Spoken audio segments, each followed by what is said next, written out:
Então é com muita alegria que nós damos início ao estudo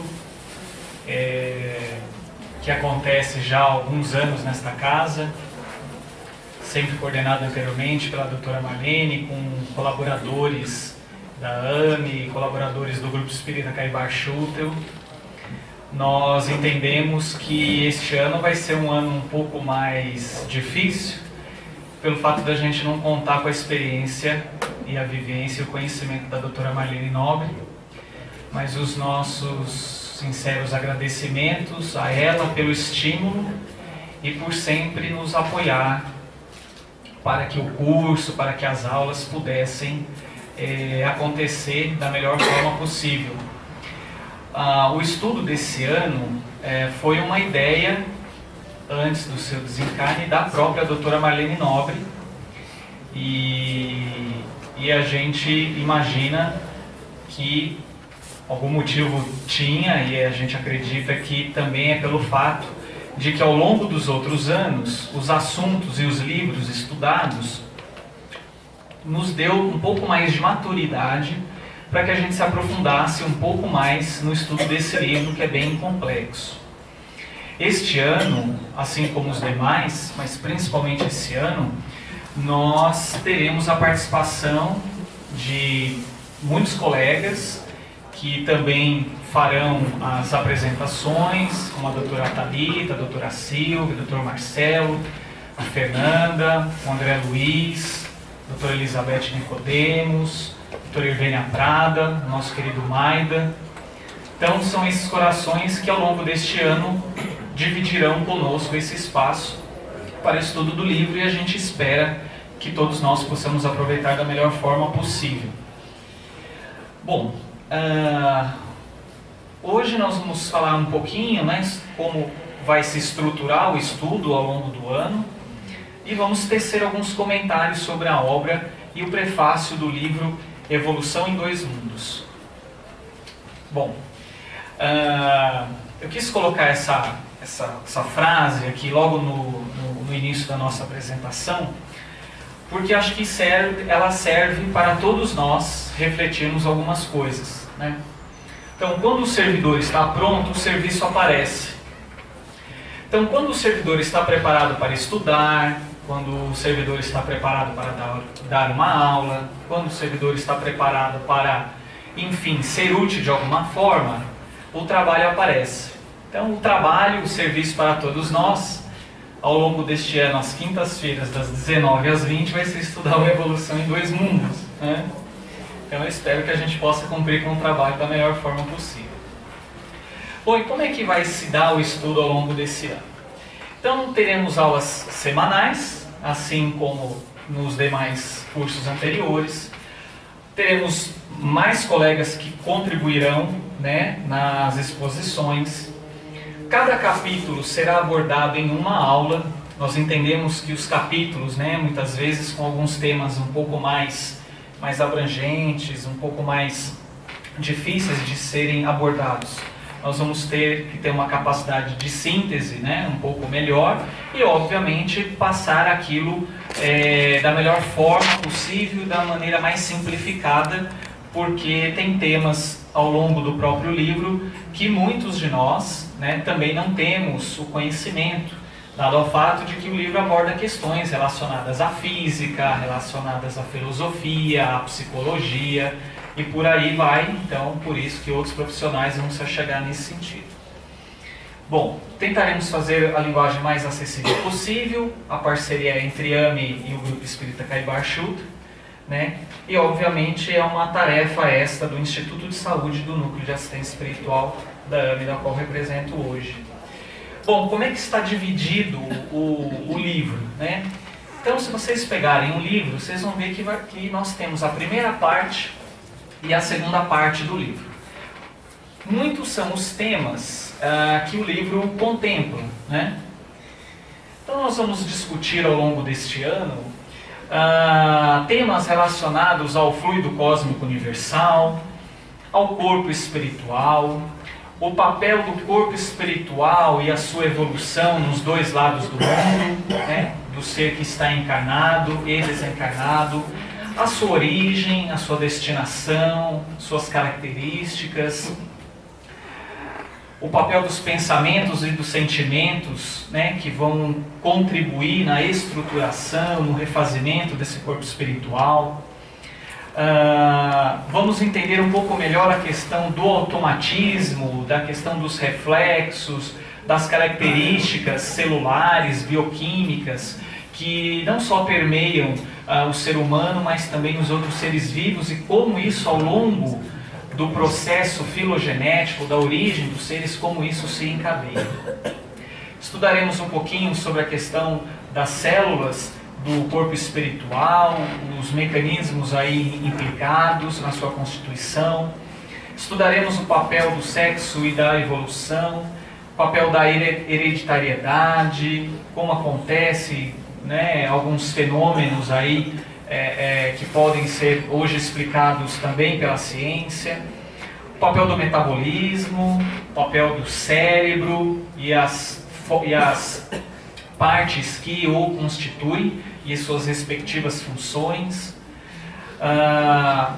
o tema palavra e responsabilidade, né, mostrando como é que a questão do pensamento e aí a sua conexão junto ao corpo físico e a importância da palavra e a questão da responsabilidade, enfim, sobre a existência da alma, o processo de desencarnação, como é que acontece isso, o que é importante da gente lembrar e ter um conhecimento mais aprofundado sobre isso. Questão dos fluidos, né? Nós já tivemos aí estudos nos outros anos relacionados à questão do passe magnético, a questão dos fluidos, então vai ser uma oportunidade da gente relembrar, rever e também trazer outras reflexões.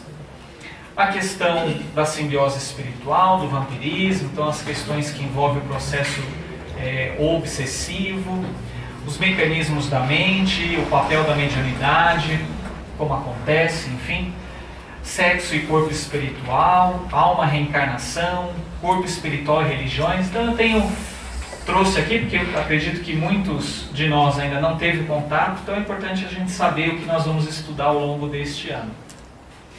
E a segunda parte, uma parte um pouco mais, não vou dizer simples, mas assim, do ponto de vista de estudo e tamanho em relação aos capítulos, é uma parte um pouco mais simples nesse sentido, onde através de perguntas e simples respostas que acabam virando um comentário, isso também vai nos permitir uma elucidação melhor sobre a questão da alimentação dos desencarnados, né, em decorrência da postura mental e da condição de cada um, como se dá o papel da linguagem, corpo espiritual e volitação, as linhas morfológicas dos desencarnados. Aí obviamente nós vamos entrar e reforçar o entendimento sobre a questão do perispírito e sua constituição, a apresentação dos desencarnados, justiça na espiritualidade, vida social nos desencarnados, matrimônio e divórcio, separação entre cônjuges espirituais, disciplina afetiva, conduta afetiva, diferenciação dos sexos, gestação frustrada, questão do aborto, do passe magnético, enfim, vários temas. Então a gente espera que vai ser um ano riquíssimo aí para os nossos conhecimentos. Bom, alguma pergunta até agora, alguma colocação? Quem já fez o estudo desse livro? Em algum momento levanta a mão. Tá, então vamos fazer assim. Quem que já leu o livro, levanta a mão. Bastante gente. Quem que já estudou o livro? Ele já diminuiu aí o ibope, né? Bom. Oi? Quem não? Quem não entendeu. Quem não entendeu o livro. Isso. Muito bem. A gente espera facilitar um pouquinho a compreensão. Bom, na introdução do livro, Evolução em Dois Mundos, é importante destacar que esse livro, na verdade, ele foi, vamos voltar aqui, o livro foi resultado da psicografia do Chico Xavier e do Valdo Vieira, né? Mensagens dadas através do espírito de André Luiz, e esses dois médiuns receberam mediunicamente em 1958, o livro Evolução em Dois Mundos, né? O Chico Xavier, ele recebia os capítulos ímpares, né, aos domingos na cidade de Pedro Leopoldo, em Minas Gerais. E o Valdo Vieira estava numa outra localidade, que na época era a cidade de Uberaba, e ele recebia essas comunicações, essas mensagens, que foram as mensagens pares do livro, às quartas-feiras, né? Então isso já chama atenção, quer dizer, são informações de médiuns diferentes que se complementam, e mostra, na verdade, inclusive há um comentário sobre isso, de que era preciso que, a partir da bagagem que cada um trazia, isso era importante para que a comunicação se desse ou acontecesse da melhor forma possível, pelas informações que esses médiuns também traziam, né, do ponto de vista espiritual e da sua bagagem. Bom, sobre os assuntos tratados nesse livro, é interessante destacar o seguinte, né, inclusive o próprio Emmanuel, que coloca esses comentários no início do livro, de que o André Luiz, ele não se ateve somente a trazer informações sobre o corpo espiritual, ou perispírito, ou psicossoma, sobre sua natureza, sua constituição, sua fisiologia, sua evolução, suas relações com o corpo físico e sua situação em relação aos outros animais. Não foi bem isso que André Luiz quis trazer, embora ele os trouxe. André Luiz chama a atenção, principalmente, para as questões das harmonias ou desarmonias que podem surgir no corpo espiritual, no perispírito, dependendo do tipo de vida que o espírito leva em sua caminhada evolutiva. Portanto, meus caros, a gente precisa entender o estudo desse livro como uma oportunidade de autoevangelização. Olha só que bacana, né? Por quê? Porque nós vamos ter conhecimentos que, na verdade, vão nos chamar a atenção sobre a importância, por exemplo, da renovação dos nossos pensamentos, de entender um pouco melhor a questão da lei de causa e efeito nas chamadas desarmonias, ou como nós podemos utilizar essas diretivas para a busca do nosso melhoramento. Então isso tem tudo a ver com o autoconhecimento, com a autoevangelização. Então o estudo desse livro, ele nos convida a isso, né? Bom, algumas dificuldades todos nós teremos, tanto aqueles que falam aqui na frente, quanto vocês que vão estar estudando junto conosco. Então, a própria natureza do assunto, né? Tem muitos temas que a gente não tem a menor ideia por onde começar, de onde aquilo é tirado, né? Muitos de nós com formações diferentes, né? Do ponto de vista profissional, enfim.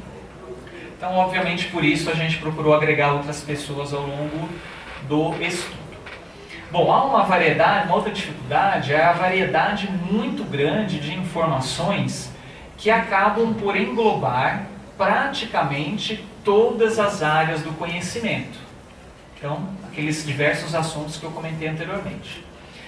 Ele é escrito com um emprego de períodos nos parágrafos, em cada capítulo, muito grandes, que dificultam o entendimento, como foi comentado aqui, e também fica um pouco cansativo. Então, portanto, aqueles que forem apresentar, ou quando nós formos estudar o livro, realmente é um livro que a gente tem que ter atenção. Às vezes a gente vai reter aquilo que é mais importante, vai ter coisas que a gente não vai conseguir, nesse momento, talvez, explicar, mas acredito que isso vai ser bastante importante para todos nós. E, obviamente, o que é também nos colocado é a questão dos conceitos de vida e inteligência, né? Principalmente a questão da própria inteligência, o papel da mente, enfim, são coisas que nós temos muitas vezes dificuldade no ponto de vista de definição e de compreensão como isso acontece. E aí eu queria dar um exemplo aqui para vocês, na verdade, onde nós vamos nos utilizar até como fonte bibliográfica, fiquei sabendo que, na verdade, esse livro já está esgotado há algum tempo, né? Então acredito que vai ser difícil a aquisição do mesmo. Mas é um estudo que foi feito pelo Dr. Paulo Berzot. Ele é neuropediatra e psicólogo, atua hoje em Campinas, mora em Campinas. E ele, junto com outros colegas, eles fizeram um estudo lá pela época de 1987, né? Há mais de 20 anos aí. E acabou resultando no Boletim Médico Espírita número 5, né? Foi o ciclo de estudos sobre a obra Evolução em Dois Mundos. Isso foi bem interessante da gente ter esse acesso. Depois eu vou passar para os demais colegas que vão apresentar, né, para que possam utilizar também. Ele, na introdução do seu livro, ele destaca, né, que ele também procura fazer um posicionamento em relação a alguns temas, em especial em relação à questão da própria inteligência, a partir de uma visão trazida pelo Jean Piaget, que era um psicólogo suíço, né? Os pediatras e aqueles que também, cursaram a psicologia ou a medicina, já tiveram algum contato. E ele, de certa forma, foi um dos precursores em relação ao estudo do desenvolvimento cognitivo, principalmente na infância. Então, ele é um dos teóricos que trazem esses elementos para esse estudo. E ele foi o fundador da chamada epistemologia genética, ou teoria do conhecimento, cujo enfoque biológico, e ele procurou dar um enfoque biológico à conceituação de inteligência, com base no estudo da gênese psicológica do pensamento humano. E é bem interessante o pensamento dele, porque para Piaget o conhecimento é gerado através de uma interação do sujeito, da pessoa, com o seu meio onde vive, né, o meio ambiente, a criação, os fatores ambientais aos quais ele sofre interferência, e a partir de estruturas existentes no sujeito, mas ele dá ênfase maior e ele pensa que essas estruturas existentes no sujeito teriam uma preponderância maior no desenvolvimento da inteligência, do desenvolvimento cognitivo do ser humano. Assim sendo, a aquisição de conhecimentos depende tanto das estruturas cognitivas do sujeito, como de sua relação com os objetos. Então, isso vai ser interessante porque ao longo do estudo do livro nós vamos começar a entender um pouco melhor como é que se dá o desenvolvimento cognitivo, como é que se dá o raciocínio, né? E as conclusões por conseguinte.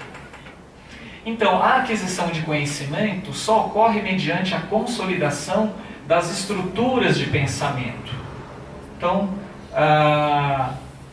é a partir daquilo que nós vamos adquirindo e vivenciando que nós vamos consolidando e, por conseguinte, se adaptando na vida presente ou naquele momento da nossa fase da vida.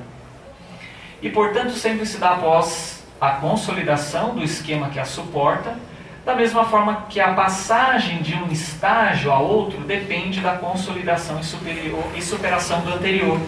Ou seja, muitas vezes a gente tem a dificuldade de ter a aquisição de algum conhecimento, e aí eu vou transpor um pouquinho para a questão evangélica.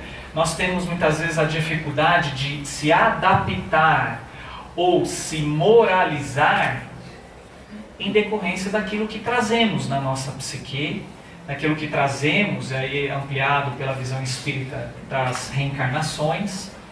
Então, estamos todos dentro de um progresso de evolução, que se dá na vida física e na vida espiritual. Daí o título Evolução em Dois Mundos. Bom, e a teoria dele depende, segundo ele, de 4 elementos, né? Obviamente ele traz um conhecimento mais relacionado à questão biológica, né? Mas eu estou fazendo algumas reflexões a partir disso. Então ele acreditava que a maturação do sistema nervoso central, as experiências físicas e as chamadas lógico-matemáticas, né? Os exercícios matemáticos, ou o entendimento dessas leis, a questão da transmissão social, dos valores, da participação dentro da sociedade e a equilibração de estruturas cognitivas que a gente vai ver a seguir. Isso são elementos que vão fazer com que haja a aquisição do conhecimento e a sua consolidação, e cada vez mais a gente tendo a oportunidade de estruturar um conhecimento melhor e se adaptar melhor. Então ele dizia assim que, e por que eu coloquei isso? Porque o livro vai tratar de alguns aspectos, obviamente mais específicos, mas que permeia, né, esse raciocínio dele, na visão do Dr. Paulo. Então, os processos biológicos de morfogênese e adaptação ao meio onde nós estamos é a base para a estrutura anatômica e morfológica do organismo. Ou seja, existem questões aqui bioquímicas, né, de neurotransmissores, de substâncias, de neurônios, etc. tal, que vão determinar, que são a base para o conhecimento da estrutura anatômica do ser, do seu funcionamento, inclusive dos corpos sutis. Então, para que a gente possa entender situações mais complexas, a gente precisa ter alguma base. Concorda? Muito bem. E os sistemas de reflexos, por conseguinte, estão associados ou dependentes dessa base aqui. Por exemplo, quando a criança tem aquele reflexo de preensão, né, principalmente nos primeiros meses de vida, a gente encosta a mãozinha na palma da mão, a criança tem um reflexo apertar, não é isso? Ou o reflexo de sucção, né, você encosta a mãozinha e ele já busca, né, a sua mão. Então, são sistemas ditos reflexos que demandam um conhecimento da estrutura anatômica, da boca, da questão do cérebro, das células, né, para que a gente possa compreender melhor.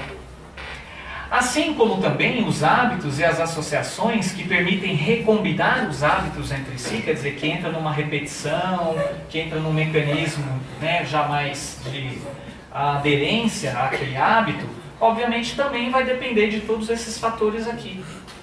E todos eles vão servir de base para o entendimento e o desenvolvimento da inteligência prática ou sensório-motora, que por conseguinte vão também servir de base para a inteligência verbal ou refletida que se apoia, né? Então, isso aqui ao longo do desenvolvimento do ser humano, do ponto de vista da encarnação, há uma sequência, segundo Piaget, e a importância de se conhecer cada elemento e cada parte, né, desse desenvolvimento. Então ele dizia também o seguinte, que o desenvolvimento humano cognitivo, ele resulta de situações onde há um esquema antigo, quer dizer, há um conhecimento anterior, há uma bagagem anterior, e que isso muitas vezes, se nós pensarmos assim, bom, mas eu estou tendo uma ideia aqui de que se eu fizer tal coisa, se eu pensar dessa forma, parece que isso pode ser diferente. E essas ideias, esse conhecimento que é assim, adquirido, utilizando a própria inteligência, é o que ele chamou de assimilação. E esse processo de assimilação e acomodação são fatores que vão fazer com que o indivíduo se adapte à condição presente. Então vamos dar um exemplo. A inteligência seria uma assimilação, conhecimento, né? Pois esta incorporaria dados da experiência do indivíduo, aquilo que ele observa, aquilo que ele estuda. Assim, uma vez que ele assimilou intelectualmente uma nova experiência, um novo estudo como esse, por exemplo, ele vai formar um novo esquema ou modificar o esquema antes vigente.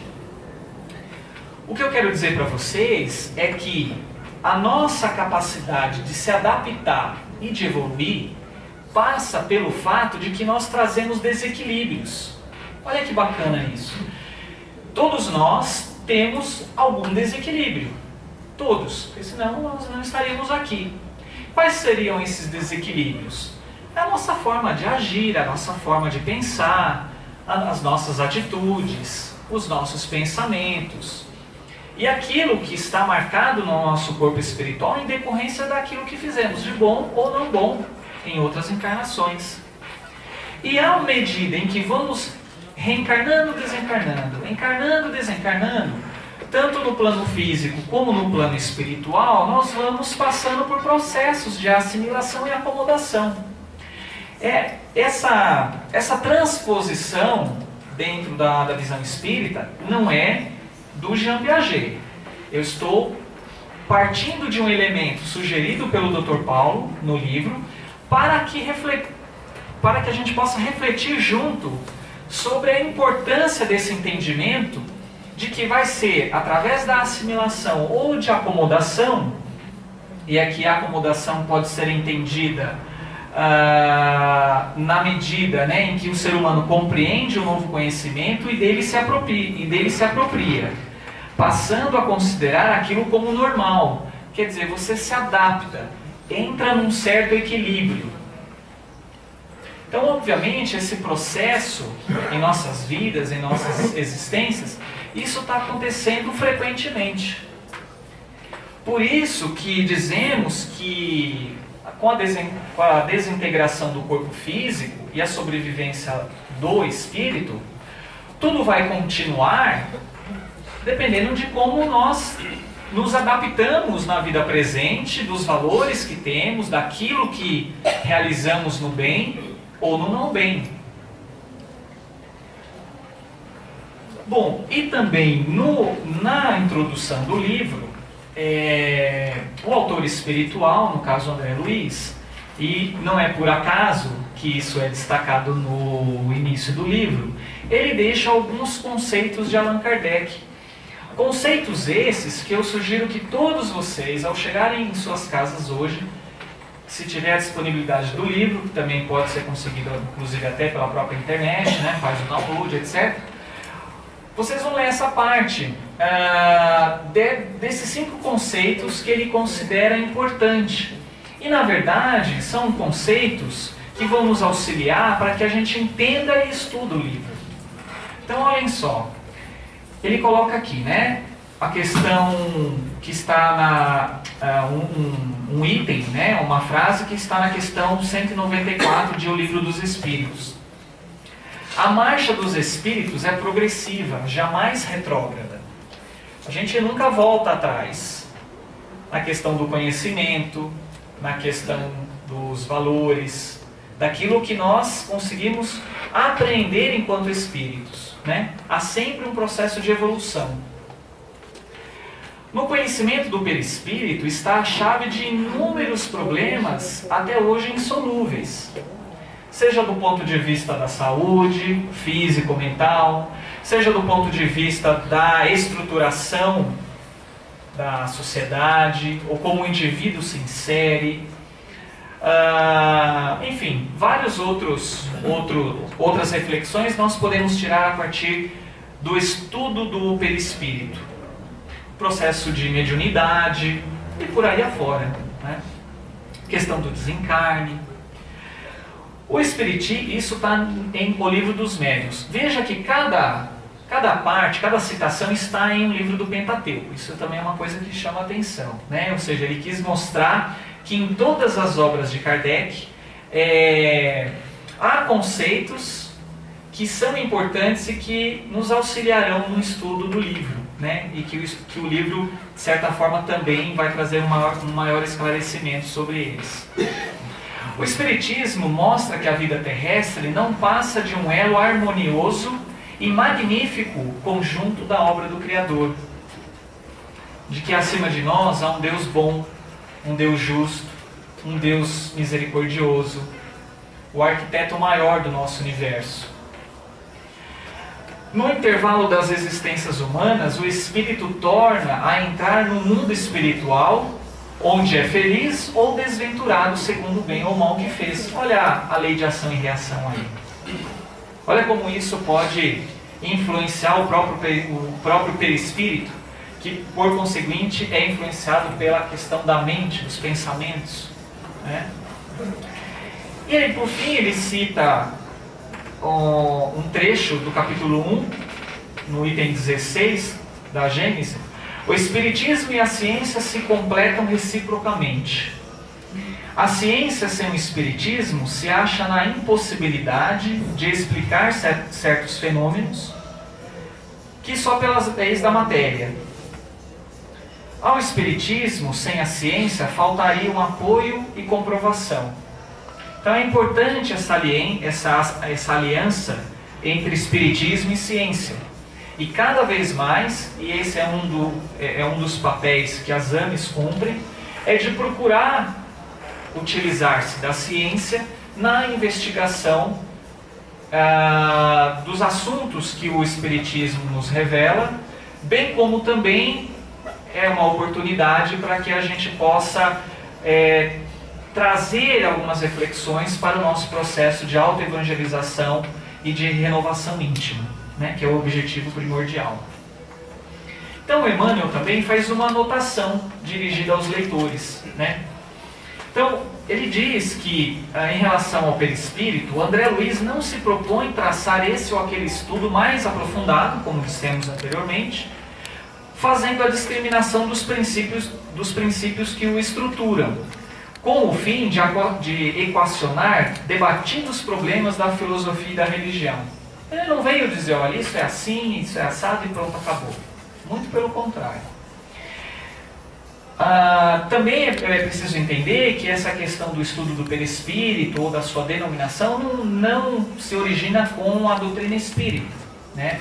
No Egito, por exemplo, no Egito Antigo, o perispírito era o Ka para os sacerdotes da época, né? Era a denominação.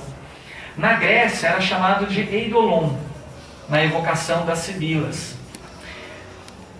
O Paracelso designava como corpo sidéreo, e não faz muito tempo foi nomeado como Somote nas investigações de Baraduc. Então, são exemplos, né, que ele trouxe de que essa questão do estudo do perispírito não é nada novo. Paulo de Tarso chamava como corpo espiritual, como todos nós sabemos.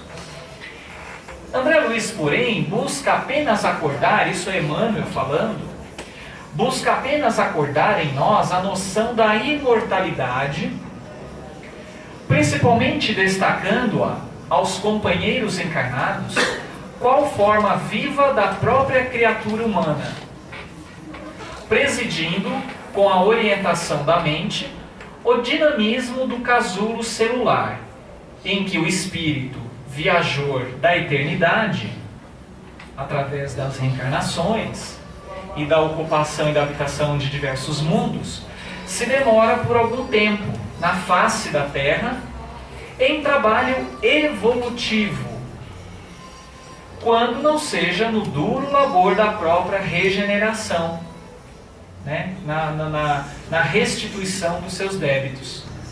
E assim procedeu, acima de tudo, para salientar que, atingindo a maioridade moral pelo raciocínio, cabe a nós mesmos aprimorar-lhe as manifestações e enriquecer-lhe os atributos, porque todos os nossos sentimentos e pensamentos, palavras e obras nele se refletem, gerando consequências felizes ou infelizes, pelas quais entramos na intimidade da luz ou da sombra, da alegria ou do sofrimento. Então veja que, mais do que o conhecimento técnico em si, do perispírito, é essa reflexão que comentamos anteriormente. A partir do conhecimento que nós temos, o que nós tiramos de proveito disso para trabalhar e melhorar a nossa moralidade, as nossas atitudes, a nossa maneira de agir, de se relacionar com o outro, de trabalhar sentimentos como o amor, como o perdão, como a paciência, para que realmente nós possamos ser artífices, construtores do nosso destino, mas de uma maneira um pouco mais adequada, um pouco mais evangélica, com um pouco mais de caridade, que foi o alerta que Cristo nos deixou há mais de 2000 anos. E não só através dele, mas de inúmeros profetas, né, de inúmeros espíritos que vieram trazer as mensagens de acordo com a evolução do povo em cada época da humanidade. E ele conclui, né, apreciando-lhe a evolução, nosso amigo simplesmente esclarece que o homem não está sentenciado ao pó da terra e que da imobilidade do sepulcro se reerguerá para o movimento triunfante, transportando consigo o céu ou o inferno que plasmou em si mesmo. Né? Um texto na introdução, no início do livro, que traz muitas reflexões e um convite a todos nós para que possamos nos esforçar para o nosso melhoramento, para a nossa renovação espiritual. E ainda ele fala mais um pouquinho que o espírito responsável, renascendo no arcabouço das células físicas, é mergulhado na carne, assim qual a imagem na câmara escura de uma máquina fotográfica, recolhendo por seus atos nessa posição negativa, a parte negativa, né, do filme, todas as características que lhe expressarão a figura exata, no banho de reações químicas efetuados pela morte, de que extrai a soma de experiências para a sua apresentação positiva na realidade maior. Então aqui, ali a luz está ofuscando, mas isso daqui é um negativo, né? Faz tempo que muitos de nós não vemos isso, né? Nos tempos modernos de hoje, né? Uma coisa que a gente pegava, abria aquela fita enorme, né? Ficava olhando assim na luz, né? Então, a gente poderia fazer uma breve comparação, como se esse negativo aqui, ele fosse, por exemplo, a nossa vivência no corpo físico, onde nós deixamos as nossas marcas, temos os nossos registros imperfeitos, né? E, obviamente, a nossa passagem para o mundo espiritual nos dará a condição, obviamente, de enxergarmos a situação, ou a nós mesmos, e as nossas atitudes e as nossas ações, de uma maneira um pouco melhor. E a pergunta que deve ser feita por nós é: como é que nós vamos enxergar tudo isso depois? Como é que nós vamos enxergar as nossas vidas? Como é que nós vamos enxergar a nossa postura? Que tipo de valor, que tipo de sentimento que permeia o meu dia a dia? Como é que anda o meu sentimento de ligação com Deus? Sentimento de gratidão? Como é que está o meu enfrentamento frente às situações de dificuldade, os percalços que eu vivencio ao longo dos dias? São questões para todos nós refletirmos. E aí, ele ainda coloca, né, ele cita o apóstolo Paulo no versículo 44, no capítulo 15, na sua primeira epístola aos Coríntios, né, que Paulo deixou bem claro, né? Semeia-se corpo animal, ressuscitará corpo espiritual. Se há corpo animal, em diversos segmentos, né, na escala filogenética, há também o corpo espiritual. Então, o desenvolvimento do perispírito, ele se dá dos dois lados. Enquanto o ser está desse lado da vida ou do outro lado. E assim como também ele vai se desenvolvendo ao longo também dos outros seres e de outras escalas da vida, passando pelos minerais, vegetais e por aí vai.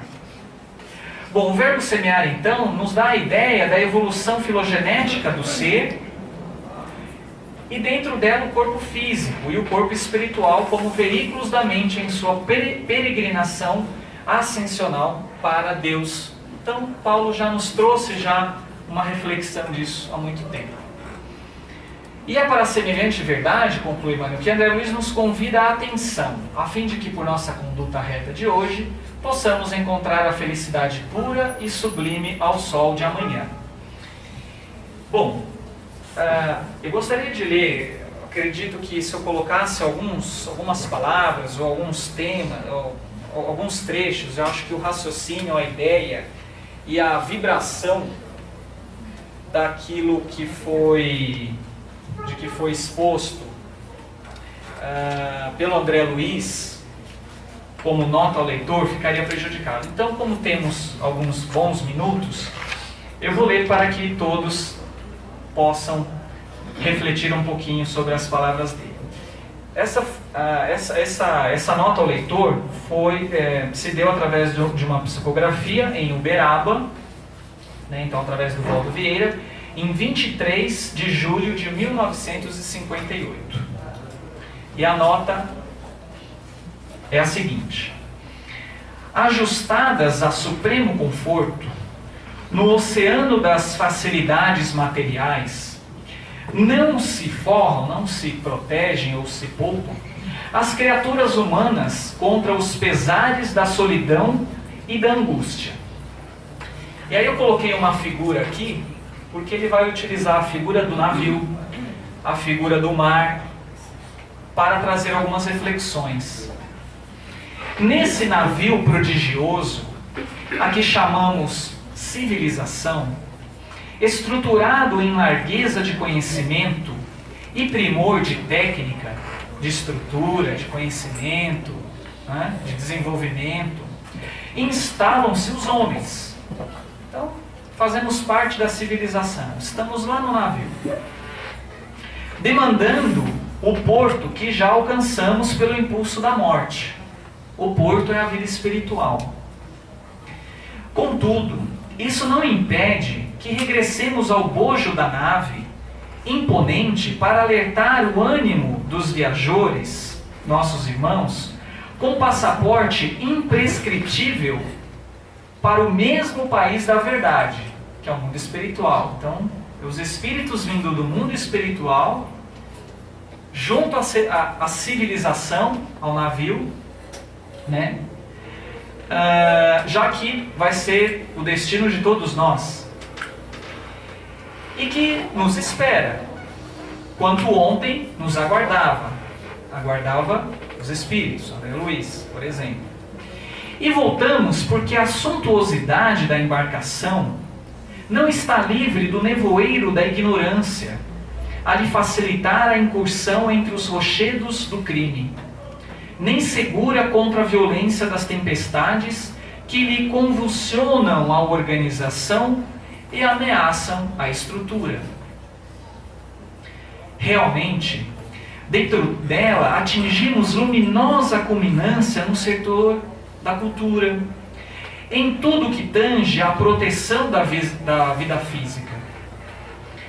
Sabemos equilibrar a circulação do sangue para garantir a segurança do ciclo cardíaco, do trabalho cardíaco, mas ignoramos como libertar o coração do cárcere de sombras em que jaz, em que permanece, muitas vezes mergulhado na poça das lágrimas, das tristezas, quando não seja algemado aos monstros da delinquência, dos atos não bons.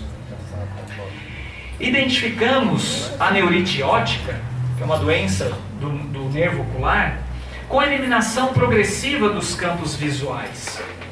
Então, a neurite pode causar alterações visuais.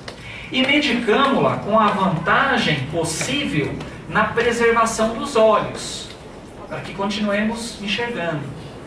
Entretanto, desconhecemos como arrancar a visão às trevas do espírito, nossa ignorância.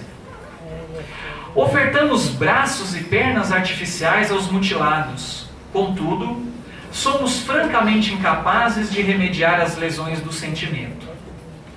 Interferimos com vasta margem de êxito nos processos patológicos das células nervosas, auscultando as deficiências de vitaminas e enzimas, que ocasionam a diminuição da taxa metabólica do cérebro. Todavia, estamos inabilitados a qualquer anulação das síndromes espirituais, da aflição e do desespero, que agravam a psicastenia e a loucura. Achamo-nos convictos de que a hidrocefalia congênita provém da acumulação indébita do líquido cefalorraquiano impondo dilatação no espaço por ele ocupado na província intracraniana, no cérebro. No entanto, não percebemos a causa fundamental que a provoca. Ainda assim, não voltamos para confabular com aqueles que se sintam acomodados ao desequilíbrio. Quer dizer, a mensagem dele não é para aqueles que acham que talvez isso não sirva para nada, que não vem a possibilidade de um melhoramento, de uma renovação íntima. Não é para eles que esse livro, esse estudo se destina. Retornamos à convivência dos que contemplam o horizonte entre a inquietação e a fadiga, perguntando em pranto sobre o fim da viagem. De espírito voltado para eles, os torturados do coração e da inteligência, aspiramos a escrever um livro simples sobre a evolução da alma nos dois planos, interligados no berço e no túmulo, nos quais se nos entretece a senda para Deus. Notas em que o despretensioso médico desencarnado que somos, ele está falando dele, tomando para alicerce de suas observações o material básico já conquistado pela própria ciência terrestre, material por vezes colhido em obras de respeitáveis estudiosos, pudesse algo dizer do corpo espiritual, em cujas células sutis a nossa própria vontade situa as causas de nosso destino sobre a Terra. Páginas em que conseguíssemos aliar o conceito rígido da ciência, compreensivelmente armada contra todas as afirmações que não possa esposar pela experimentação fria, e a mensagem consoladora do Evangelho de Jesus Cristo de que o Espiritismo contemporâneo se faz o mais alto representante na atualidade do mundo. Um pequeno conjunto de definições sintéticas sobre nossa própria alma imortal à face do universo. Todavia, para tal empreendimento, carecíamos de instrumentação mais ampla, motivo pelo qual nos utilizamos de dois médiuns diferentes, Chico Xavier e Valdo Vieira, em lugares distintos, Pedro Leopoldo e Uberaba, dois corações amigos que se prontificaram a receber-nos os textos humildes dos quais se compõe a nossa apagada oferta. Foi assim, meu amigo, que este livro nasceu por mensagem de irmão aos irmãos que lutam e que choram. Se não sentes o frio da noite sobre o revolto mar das provações humanas, entorpecido na ilusão que te faz escarnecer da própria verdade, nossa lembrança em tuas mãos traz errado endereço. Mas se guardas contigo o estigma do sofrimento, indagando pela solução dos velhos problemas do ser e da dor, se percebes a nuvem que prenuncia a tormenta e o vórtice traiçoeiro das ondas em que navegas, vem conosco. Estudemos a rota de nossa multimilenária romagem no tempo, para sentirmos o calor da flama de nosso próprio espírito, a palpitar e morredouro na eternidade, e acendendo o lume da esperança. Perceberemos juntos, em exaltação de alegria, que Deus, o Pai de infinita bondade, nos traçou a divina destinação para além das estrelas. A gente não tem nenhum comentário a fazer, na verdade, né? Eu acho que, eu espero, né, que todos nós, de certa forma, nos consideremos ainda os torturados do coração e da inteligência, né? Porque o livro e a mensagem se destina a esses. E de certa forma, a gente espera que ao longo desse estudo nós possamos trazer para dentro dos nossos espíritos, para dentro de nossas consciências, para dentro de nossas consciências, a mensagem evangélica do Cristo, que toca os nossos corações, as nossas almas, na busca do nosso refazimento íntimo, na busca de sermos mais abertos e humildes de coração, para acolhermos os inúmeros corações que nos amparam e que nos são apresentados para que continuemos seguindo na seara do Cristo. Nesses instantes, ao fecharmos os nossos olhos e ao figurarmos a imagem do Cristo em nossas mentes, é o instante em que nós nos ligamos a Deus, nos ligamos a Jesus e pedimos com toda a nossa força, com toda a nossa coragem, a nossa fé: Senhor, que possamos seguir contigo, porque sabemos que Ti está sempre conosco. Que possamos nos religar à Tua mensagem, para que possamos caminhar rumo à angelitude, refazendo a nossa maneira de ser, a nossa maneira de pensar. Que possamos sim navegar nas águas tranquilas, mas também que possamos encontrar nas tempestades, nos dissabores e nas adversidades, grandes oportunidades de aprendizado e de serviço, Senhor. Tu, que encarnaste simples numa manjedoura, que tivestes as situações no campo físico mais apequenadas,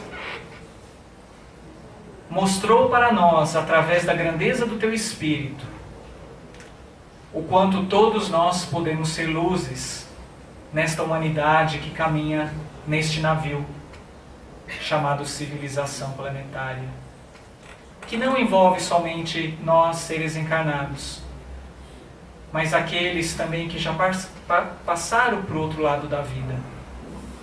E é dessa forma, Senhor, que unimos os nossos pensamentos a Ti e pedimos a força, a coragem e a fé para que sigamos nessa trajetória de amor e de renovação.